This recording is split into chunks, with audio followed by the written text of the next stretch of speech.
ನಾಪತ್ತೆ ಪ್ರಕರಣಗಳಲ್ಲಿ ತಕ್ಷಣವೇ ಎಫ್ಐಆರ್ ದಾಖಲಿಸಿ. ಈ ರಾಜ್ಯಗಳು ಮತ್ತು ಕೇಂದ್ರಾಡಳಿತ ಪ್ರದೇಶಗಳಿಗೆ ಸುಪ್ರೀಂ ಕೋರ್ಟ್ ಆದೇಶ. ಭಾರತದ ಸುಪ್ರೀಂ ಕೋರ್ಟ್ ಮಹತ್ವದ ಸ್ಪಷ್ಟನೆ ನೀಡಿದ್ದು, ಯಾವುದೇ ವ್ಯಕ್ತಿ ನಾಪತ್ತೆಯಾದ ಮಾಹಿತಿ ಬಂದ ತಕ್ಷಣ ಪೊಲೀಸರು ಎಫ್ಐಆರ್ ದಾಖಲಿಸಬೇಕು ಎಂದು ಎಲ್ಲಾ ರಾಜ್ಯಗಳು ಮತ್ತು ಕೇಂದ್ರಾಡಳಿತ ಪ್ರದೇಶಗಳಿಗೆ ನಿರ್ದೇಶನ ನೀಡಿದೆ. ಈ ಆದೇಶವು ಮಕ್ಕಳಿಗೆ ಮಾತ್ರವಲ್ಲ, ಎಲ್ಲ ವಯಸ್ಸಿನ ಮತ್ತು ಎಲ್ಲ ಲಿಂಗದ ವ್ಯಕ್ತಿಗಳಿಗೆ ಅನ್ವಯಿಸುತ್ತದೆ ಎಂದು ನ್ಯಾಯಾಲಯ ಸ್ಪಷ್ಟಪಡಿಸಿದೆ. ಸುಪ್ರೀಂ ಕೋರ್ಟ್ ಏನು ಹೇಳಿತು? ನ್ಯಾಯಮೂರ್ತಿಗಳಾದ ಅಹ್ಸಾನುದ್ದೀನ್ ಅಮಾನುಲ್ಲಾ ಮತ್ತು ಆರ್. ಮಹಾದೇವನ್ ಅವರ ಪೀಠವು ಪರ್ಸನ್ ವ್ಯಕ್ತಿ ಎಂಬ ಪದದಲ್ಲಿ ಮಕ್ಕಳು ಮಾತ್ರವಲ್ಲ, ವಯಸ್ಕರೂ ಸೇರಿದ್ದಾರೆ ಎಂದು ಸ್ಪಷ್ಟಪಡಿಸಿತು. ನಾಪತ್ತೆ ಪ್ರಕರಣದಲ್ಲಿ ವಿಳಂಬ ಮಾಡದೆ ತಕ್ಷಣವೇ ಎಫ್ಐಆರ್ ದಾಖಲಿಸಬೇಕು.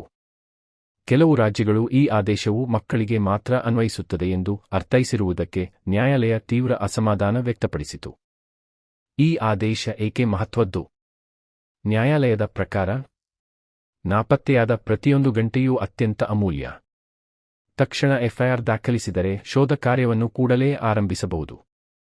ಇದರಿಂದ ಮಾನವ ಕಳ್ಳಸಾಗಣೆ, ಅಪಹರಣ ಮತ್ತು ಇತರ ಗಂಭೀರ ಅಪರಾಧಗಳನ್ನು ತಡೆಯಲು ಸಹಾಯವಾಗುತ್ತದೆ. ರಾಜ್ಯಗಳಿಗೆ ಸುಪ್ರೀಂ ಕೋರ್ಟ್ ಎಚ್ಚರಿಕೆ. ಸುಪ್ರೀಂ ಕೋರ್ಟ್ ತನ್ನ ಹಿಂದಿನ ಆದೇಶವನ್ನು ಪಾಲಿಸದ ರಾಜ್ಯಗಳು ಮತ್ತು ಕೇಂದ್ರಾಡಳಿತ ಪ್ರದೇಶಗಳ ವಿರುದ್ಧ ನ್ಯಾಯಾಂಗ ನಿಂದನೆ ಕಂಟೆಂಪ್ಟ್ ಆಫ್ ಕೋರ್ಟ್ ಕ್ರಮ ಕೈಗೊಳ್ಳುವ ಎಚ್ಚರಿಕೆ ನೀಡಿದೆ. ಅಗತ್ಯವಿದ್ದರೆ ಮುಖ್ಯ ಕಾರ್ಯದರ್ಶಿ ಚೀಫ್ ಸೆಕ್ರೆಟರಿ ಮತ್ತು ಪೊಲೀಸ್ ಮಹಾನಿರ್ದೇಶಕರು ನ್ಯಾಯಾಲಯಕ್ಕೆ ಖುದ್ದಾಗಿ ಹಾಜರಾಗಬೇಕಾಗಬಹುದು ಎಂದು ತಿಳಿಸಿದೆ. ಸಾರ್ವಜನಿಕರು ತಿಳಿದುಕೊಳ್ಳಬೇಕಾದುದು: ನಿಮ್ಮ ಕುಟುಂಬದ ಸದಸ್ಯರು ಅಥವಾ ಪರಿಚಿತರು ನಾಪತ್ತೆಯಾದರೆ ತಕ್ಷಣ ಹತ್ತಿರದ ಪೊಲೀಸ್ ಠಾಣೆಗೆ ಮಾಹಿತಿ ನೀಡಿ.